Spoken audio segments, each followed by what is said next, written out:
We're at the StubHub Center here in Carson, California, not far from downtown Los Angeles. A lot of NFL hopefuls on the field that you see on your screen right now, hoping to get drafted or catch on to a team. One guy who's generated a little bit of buzz, DeAndre Carter, wide receiver out of Sacramento State. Kevin Weidel is from Scouts Inc. He's down on the field. Kevin, what are the scouts saying about Carter? Yeah, it's interesting. He's definitely caught their attention. You know, a couple breaks earlier, I was walking over and saw a few scouts in the stands, walked right over, and the first name they brought up to me was Carter's and how he's standing out. And later on during the team drill, this past team drill, he made a nice catch over the middle on a seam route. I received a text from another scout that says, don't be talking about DeAndre Carter on the air, trying to keep him quiet. Well, I got news. I think the secret's out about him. I think if you look at all the receivers these first 3 days, he's been the most consistent, you could argue. I know he's a guy that, just from our conversations here, you guys seem to like his game and what he could potentially bring to the next level. Oh, yeah. He's got great quickness. He's got great separation quickness. He's got really good hands and good adjust. He's shown that in these workouts.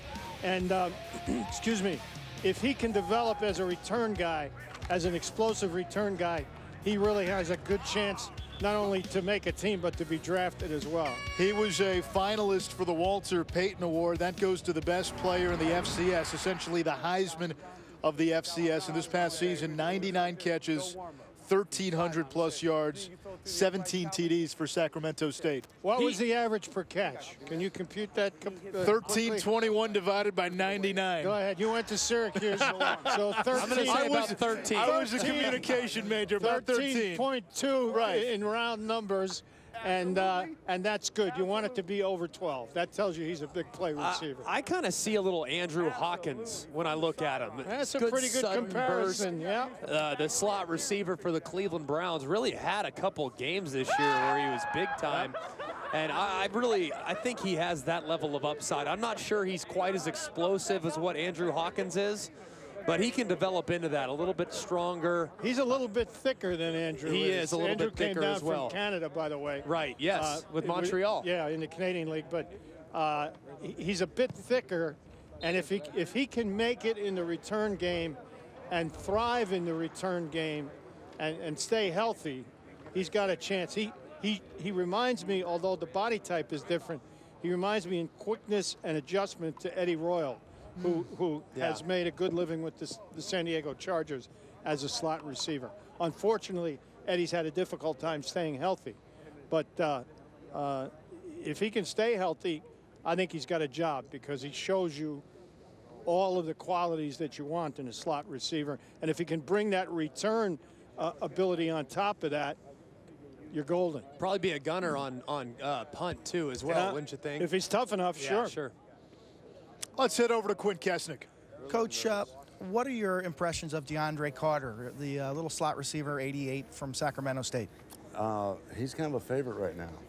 He's got some real juice. He belongs. He does. He belongs. He belongs on somebody's roster. I think he has been very impressive.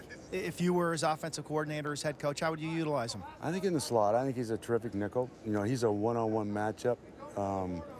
You know, in the third down situations, returner, and then can work himself to a Z position where he can move him around. I wouldn't put him on the line of scrimmage, but he definitely has some real skill and juice. Who does he compare to in the NFL right now?